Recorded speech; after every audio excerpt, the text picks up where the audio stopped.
मूर्खता हमें नुकसान पहुंचाती है और मेहनत ही सही रास्ता दिखाती है।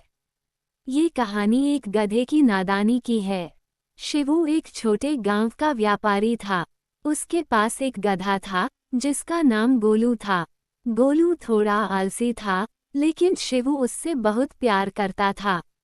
हर दिन शिवू गोलू की पीठ पर नमक की बोरियां लादता और पास के बाजार में बेचने जाता।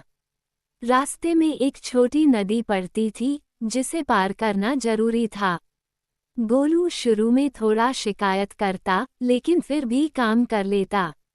शिवू उसे प्यार से चारा देता और उसकी पीठ थपथपाता। एक दिन की बात है। शिवू और गोलू नमक लेकर बाजार जा रहे थे। नदी पार करते वक्त गोलू का पैर फिसल गया और वह पानी में बैठ गया। नमक की बोरियां भीग गईं और सारा नमक पानी में घुल गया। गोलू उठा तो उसे अपनी पीठ हल्की लगी। उसने सोचा, अरे ये तो कमाल हो गया, पानी में बैठने से बोझ कम हो जाता है। शिवू परेशान हो गया क्योंकि उसका नमक बर्बाद हो गया था, लेकिन उसने गोलू को कुछ नहीं कहा। अगले दिन शिवू ने फिर नमक लादा और चल पड़ा। इस बार गोलू ने जानबूझकर नदी में बैठने की कोशिश की। वह हंसते हुए पानी में बैठ गया। नमक फिर घुल गया और गोलू खुश हुआ। शिवू समझ गया कि गोलू अब शॉर्टकट लेने की आदत डाल रहा है। उसने एक तरकीब सोची। अगले दिन उसने गोलू की पीठ पर सूती कपड़े की गठरी लादी। गोलू को कुछ शक नहीं हुआ। नदी के पास पहुंचते ही वह फिर पानी में बैठ गया, लेकिन इस बार सूती कपड़ा पानी सोखकर भारी हो गया।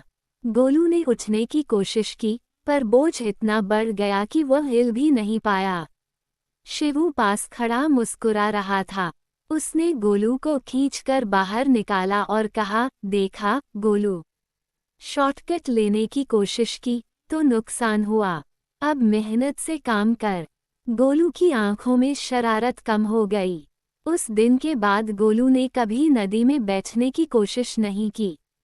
शिवू और गोलू फिर से अपने पुराने ढर्रे पर चलने लगे।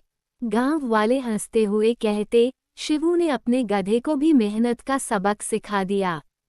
गोलू भी अब समझ गया था कि मेहनत ही सही रास्ता है। ये कहानी हमें बताती है कि आलस और शॉर्टकट हमें मुश्किल में डालते हैं। मेहनत से काम करने में ही भलाई है।